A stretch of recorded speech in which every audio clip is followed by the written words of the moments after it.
Good morning. Good morning. It's the first episode of Unprocessed and Unfiltered. I'm loving it. We're doing So this. we're doing it. We're doing it. You emailed me yesterday or Mhm. last Friday, you texted me or whatever. It was really quick, and I said, let's do it. And here we are. And game on. So, so here's the deal. So I said that we have a whole bunch of people joining us right now, Kelly. Just so you know. Hello, everyone. Yes, we are now at 30 people and counting. Everyone's flying in. Oh my We got a big gosh. morning. Yes. So, okay. I said I was going to bring a cup of coffee. I have mine. Okay, but this is not coffee. What is yours? It's a tonic. Hmm.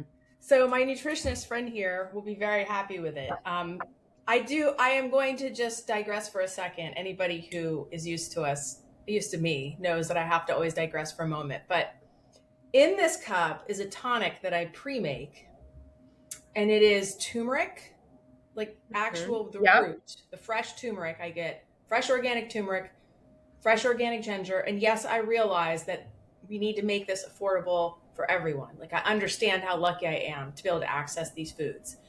Um, Organic ginger root, and then organic lemon, black pepper. I use some cayenne pepper. I use what else? A couple of other spices, some raw honey. I try and get the kind with the royal jelly in it. And then I put it all through the food processor. So I simmer it up, put it all through the food processor, and I make ice cubes. And then I do about a cup of warm water. So I'm careful because, right, there's a lot of really good stuff in that. And if I nuke it or make it too Yeah. hot, I kill all the good stuff. So I warm it up. So I warm the water, and then I drop the ice cube in. I let it sit for like 30 seconds, 40 seconds, stir it, and put it in the microwave and night for like 30 seconds. And that's what I got. It's my tonic. And then sometimes I put half a fresh lemon in it, and then honey. So there's my tonic. That's pretty amazing. That's what they used to when we were out at Expo West. There was a couple of those companies that had it kind of ready to go, like the shot of those. Mm-hmm. Mm-hmm. So for someone like me, who's who's not going to do that, there really are products out there that have it combined, and they seem to be like the products I looked at were actually really high quality. Yeah, no, I think yes, I agree. I don't feel like those products haven't quite gotten the buyout that some of the other ones have. Yeah, Like the buyouts by the big companies, then that's where it exactly, goes downhill. Okay, exactly. so let's get at it. So Okay, we are starting a new series together. And I'm taking this seriously, which I could not because I really like you and we could literally hop on here. And I bet people would join us just for us to talk for 30 minutes in the morning over a cup of coffee. And it'd be really fun. It would sort of be like one of those talk shows that you watch on television. And, please, everybody that's on, put in your comments what you actually want us to do. But here's what I'm thinking. So I want you to talk about yourself a little bit as well, but I want to talk about the purpose of the show. So you are a practicing and entrepreneur in the nutrition space. And you do it for real, right? You don't do the churn and burn type approach, which is a big deal, which is why I'm always a big fan of talking about Kelly's Choice, which is your company. I am over here working with Carter on how we redesign our system and our economy around human outcomes as opposed to cheap calories and monetizing disease. Again, no fault. It's how we built this stuff, right? We industrialized our food system. We created moonshot medicine and decided that we were going to finance it. And now we have that. And so the only way to change it is to systemically redesign it through private industry. We want federal policy and things like that, but the reality is private industry has to step up. So consumers really need to show their latent demand, which we want to try and capture through what we're building, which is why we now have over 20,000 subscribers. And it's unbelievable, right? It's exciting. So anyway, so what we're going to do today is something that through Food is Health that has really struck me on a personal level and a professional level is this concept that we don't really eat, we don't think about nutrient density. We think about eating healthy. And when you talk to people about what that entails, it's generally more that people avoid eating unhealthy, but they're not really eating healthy. And they're two very different versions, right? Nutrient dense and not unhealthy are very different. And I think I realized this. My husband doesn't watch my episodes, thankfully, so he won't get embarrassed. But I realized this with my husband. He eats whatever I cook, but then when I don't cook, he eats not unhealthy. He doesn't, unless I say to him, you really need to add these things together to make it really healthy. He's just looking at it as like, well, that's not bad for me, so I can eat that. So it's two different standards. So I will just make this thesis of the show, which is, and I think there's so much to talk about this, which is So the much. idea that we've confused foods that are merely obvious harm, right? So the French fries, the burgers, the sweets, the ultra processed, with what foods that are actively creating health. I've gone really deep in this personally the last couple of weeks because I haven't been traveling, and I've been really using AI to challenge that. I'm not going to go into that in this episode, but I just think it's really important because it's really opened my eyes, even, right? So introduce yourself, Kelly. I'm going to see if anybody has jumped in with anything they want to talk about. Okay. So, hi everyone. I'm Kelly Springer. I'm a registered dietitian by trade. I have my master's in health ed. And I like to say that because I truly am a teacher. I love being a teacher. My entire company is based on education. We do not sell anything but education. And it's been my mission since I was 16 years old to educate people on how to do exactly what Ellen just said.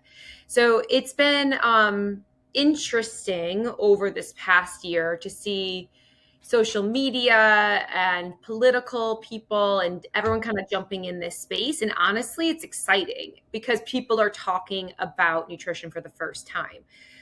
It's been a missed item in health.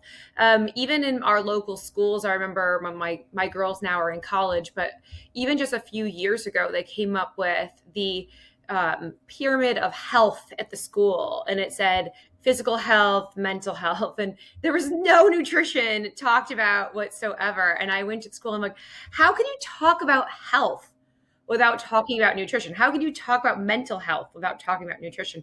And I think that finally people are like, oh, actually, it's the basis of it all. And so it's just exciting for me because I think I was way before my time. I started my company 13 years ago. And, it just, people didn't really get it. And so I was sitting with a gentleman just last night telling him, I said, I have part of the solution and I'm part of, a giant army of dietitians trying to do this. But, we're part of the solution of truly what you want to do of healthcare versus sick care. And we are talking about how you truly can prevent and reverse chronic disease. And so someone said to me the other day, they said, well, it's just easier to just give the pill. And I said, okay, listen, no one was given the choice. So Ellen, I don't know if I was telling you this story or not, but my mom had day surgery. Did I tell you this? No. My mom had day surgery just last Tuesday. Okay. So I'm with her in the recovery room, and she gets another person comes into the room that's recovering, and she was probably around 26 years old. And they wheel her in, and her parents come in, and the doctor's talking to her, and she's talking to the doctor, and she's like, I heard that I have fatty liver disease. And he goes, yeah, your elevated liver panel was, it was a little bit elevated, and yeah, we'll take a look at your fat. But he goes, there's a pill for that. And she goes, well, I've been really trying to, eat well. And like, he goes, there's just a pill for that. And I'm sitting there listening to it last Tuesday. And I call my daughter and she goes, well, that's just the easier way. And I go, no, she was never given the choice. She was never given the choice of education or this is a solution too. She was never given the choice. So let's use that. Right? Because my mom's the same. Like, let's use this idea and let's kind of do this walk. We'll call it the walk the Hall of Fame of basically this idea of how do you distinguish a food that sounds healthy from a food that truly nourishes? Vitality, metabolic benefit, versus absence of obvious guilt. Okay. And let's kind of talk about the foods for a minute. So I'm all with you on the pill thing. I think that along with that goes the empty foods that at Yeah. least I grew up on, right? So think about it. Rice cakes. Okay. It's not unhealthy, but it's barely food, right? It serves a purpose at times, but like, think about the rice cakes, right? Diet soda, This is zero the nutrition. 90s. It's the night. It's And the my 90s mom fat lived free on it. craze. Yeah, Yeah, it's the 90s fat free craze. We're going back to, right. the Low love fat story. yogurt, Yeah. right? Um, Now we understand that plain Greek yogurt, right, made certain ways. And again, there's a whole chemical element to this, right? Toxicity of that. I'm just gonna focus today on the food piece, right? And like, okay, you're gonna love this one. Iceberg salad with fat free dressing. Do you remember that? 1990s. We had the fat Yes. free Well, I cat, would say even like right? even the 80s, like I'm a 70s, 80s kid, and like that was right. Remember, you'd go to the restaurant or the blue cheese. I remember the blue cheese, the club crackers. You'd get the blue cheese and club Every crackers. Ellen, every single thing in my house was fat free because my mom was trying to be healthy. She was really, truly trying to be healthy. And that's where, see, okay, this is where it's confusing for people that nutrition is the study of science. And as we learn more, that's why nutrition changes. So I just want to lay that out for everybody because we are based in science. So wherever the science is where we have to teach. So at that time, at the fat free craze, there was a cardiologist back in the 70s who said there's a link between fat and heart disease. They didn't know everything yet. They didn't understand the good fat versus bad. And so it just went out as this blanket statement. So at that time, that's where the fat free craze happened. And that's where all of that came to be. So think about where we are today, and people went the opposite direction and just like putting full fat in and, now like full carnivore meat-up diets, whatever that is. But again, it's like, that's not all the science. And I think that that's where we need to understand that we are evolving in the way of what we know and how the human body works. And we do know that we need to have healthy fats for our metabolism and our bodies. Okay, so let's talk about two things. Do you like how I'm keeping us on task? Like, Yeah. This is so not Ellen, but I am doing this today. We got it. First, I'm going to take a break. We only have half an hour, right? See, Carter and I get on for an hour and a half. I feel like I have this luxury of time, but we have 30 minutes. So I have a couple people that have put in comments, so I want to get to them. Okay. And I think let's save. This is our first episode, and we didn't really know what was going to happen. I'm just going to read them so people know I'm reading them, but I don't, unless it's something that's like right with what I'm getting ready to jump into, I'm going to save them for the end, and I'll save 5 minutes to hit the questions. Okay. So one person, Jane Allen, says, how do we build antioxidants in the body quickly? Sure. I need to listen to a recording, hopefully, because I'm traveling now. Thanks. Okay. So that's one. I think that goes right into when we talk about, right, nutrient density. And I want to spend about 5 minutes on what nutrient density looks like. I'm going to kind of hit on one other thing first. We have Maureen Elliott. I love this one. I run a B&B. You are correct. I try not to serve unhealthy. I love this. I feel like some kind of weird talk show host. I love this. Like, I need to stop. I want to be. We are talk show hosts. What are you talking about? All right, fine. I also cannot watch live. It's right in the middle of breakfast service. Will these be available for repeat viewing? And the answer is yes. We will put them out. She also says, I have cancer, and yes, pills and side effects are my offerings. Yep. So important, right? Like, such a good piece. I love that you said that's your offerings, because that, again, what's my other choice? Yeah. And then Michael Costello weighed in to say it's a little early on the West Coast, but he's here for it. So props to Michael at 6:15 in the morning for still joining us. Okay. So let's talk about two quick things about sort of how we got to where we got. So the first is fortification. I think this is really important because this actually got pointed out to me through what I'm working on with my own health, which is I have some deficiencies, and some of the fortification that happens in foods it's actually counterintuitive to what my body needs from a bioavailability and from a mineral perspective with what I'm deficient in, which is really interesting. Like that's a whole, because I have an issue with methylation. And Yep. so, right. So that's a really interesting piece. And so fortification, we think of it, at least I was taught, oh, we put the stuff in, right? Like we're fortifying it. But the truth is that most of the time it's because we strip all the nutrients out during processing. And then we add synthetic versions back in. So when we talk about enriched and fortified, it's like we took the good stuff out, everything, and then we put what we're calling good stuff back in. But the bioavailability of synthetic nutrients is very different than the bioavailability of those same things in whole food nutrients.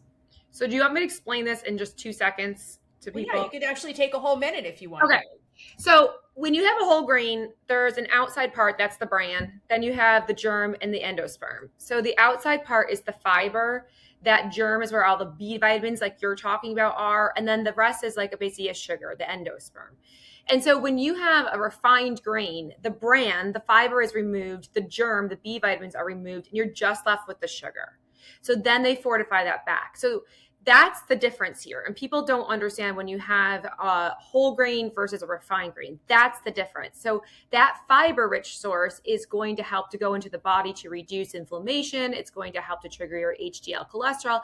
It's all the good stuff. And then that germ is all those B vitamins and all the nutrients that are there. So that's the difference. But no one's ever taught this is what a whole grain is versus a stripped down refined grain.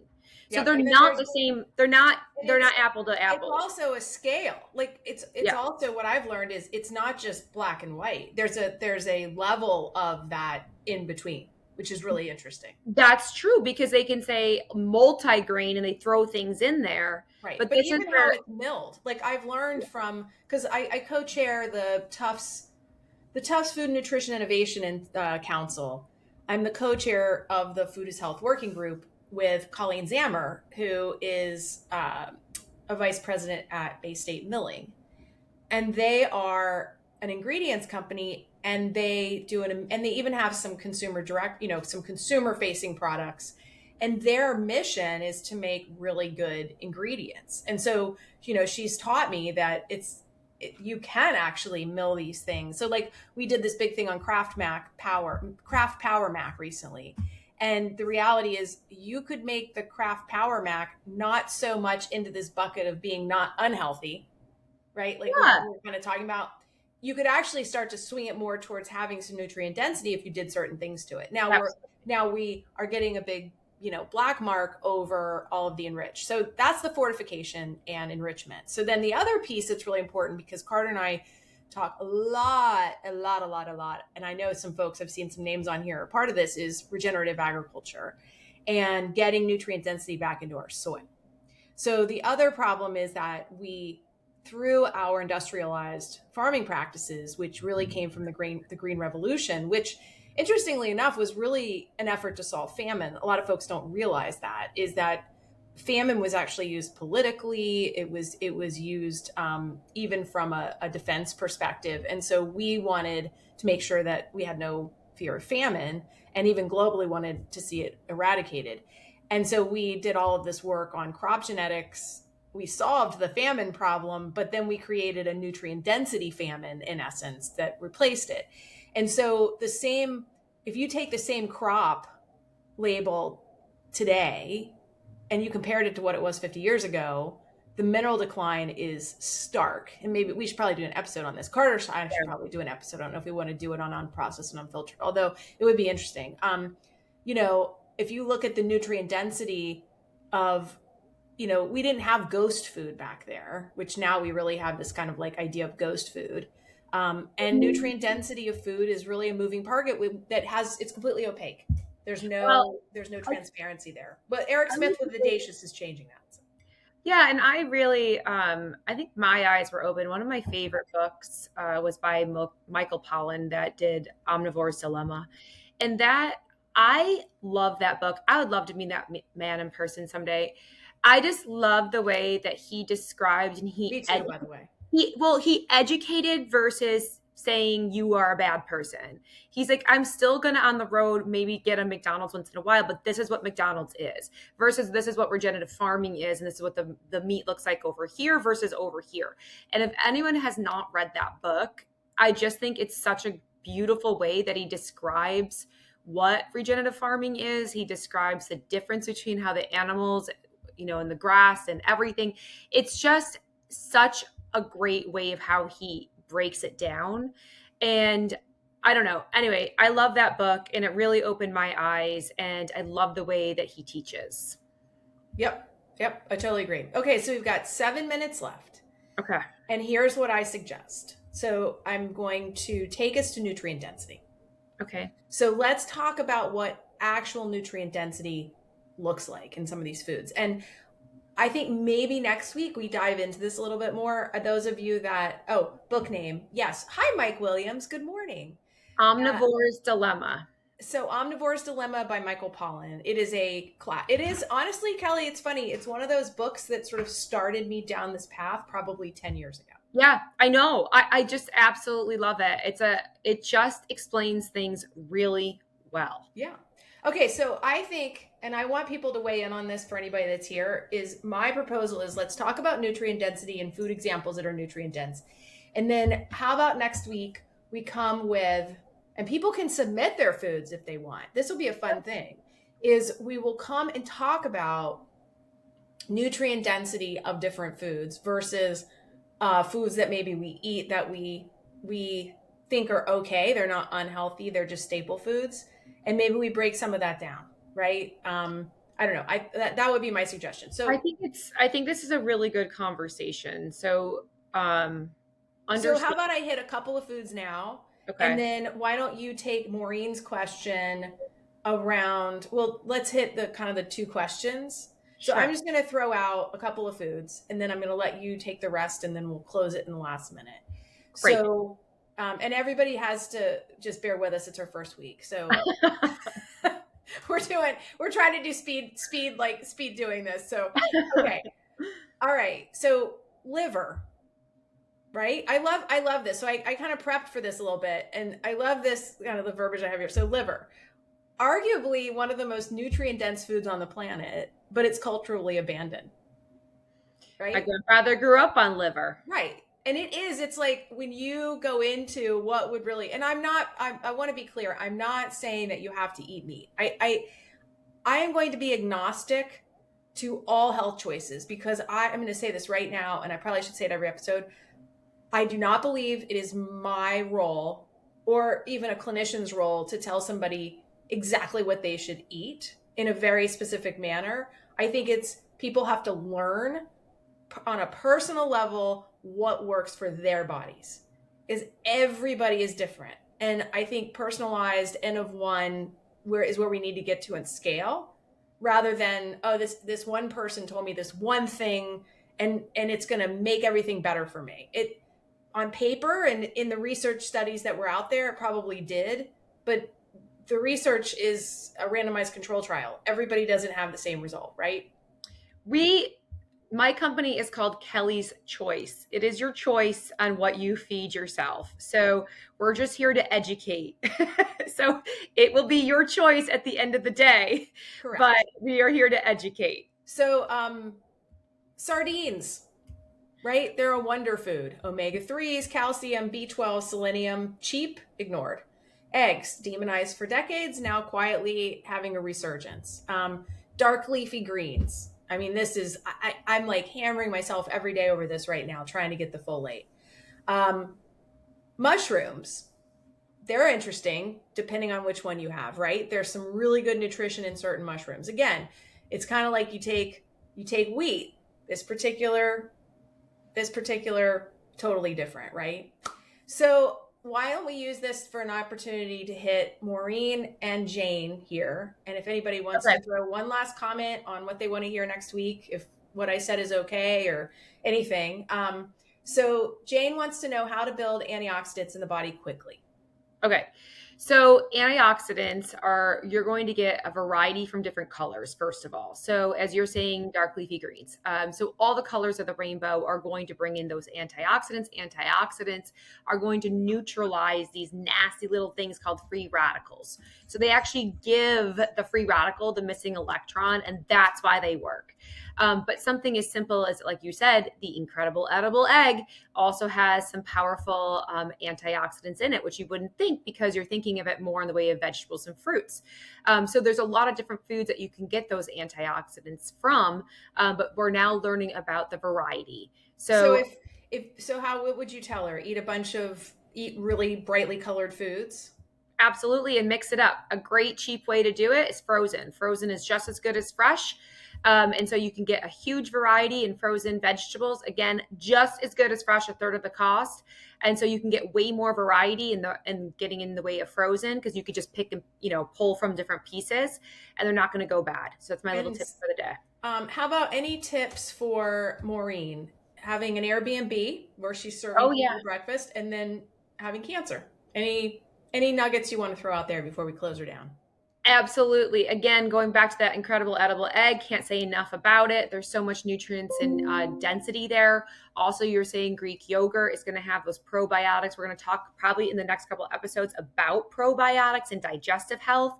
We got to build that back up again. So having a variety of protein and fiber-rich sources is going to be the key for your gas and yourself. Psyllium husk. It's my new best friend, psyllium husk.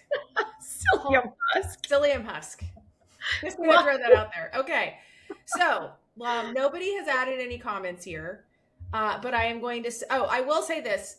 Those that are looking for really bright colored vegetables delivered to your doorstep, I will every episode probably at least mention once this man, which is Bob Jones and his Chef's Garden. You can order his boxes. It's like $100 and you get the box delivered to your door. And his stuff is just, I'll have to show the veggie mask on here one day of what I had to go to a black tie with mask. So closing it down. All right. So this is what we're going to focus on. Stop asking whether food is bad. Mm-hmm. Start asking whether it's worth eating. And the question isn't whether the food will hurt you. It's whether it will help you. Yeah. What do you want to add? No, I do think we need to start talking about what to eat versus what not to eat. And so I think changing this conversation around is going to be extremely impactful for the audience. All right. Well, good. Well, Maureen is going to submit a recipe to us to get some feedback. Okay. All right. So, and yes, thank you. Have a great day. And now somebody's hungry. Me too. I'm going to eat breakfast as well. All right. Well, this has been super fun, Kelly Springer. I'm Ellen Brown with my co-host, Kelly Springer, on the first ever episode of Unprocessed and Unfiltered. Until next week. Bye, everyone. Bye, everybody.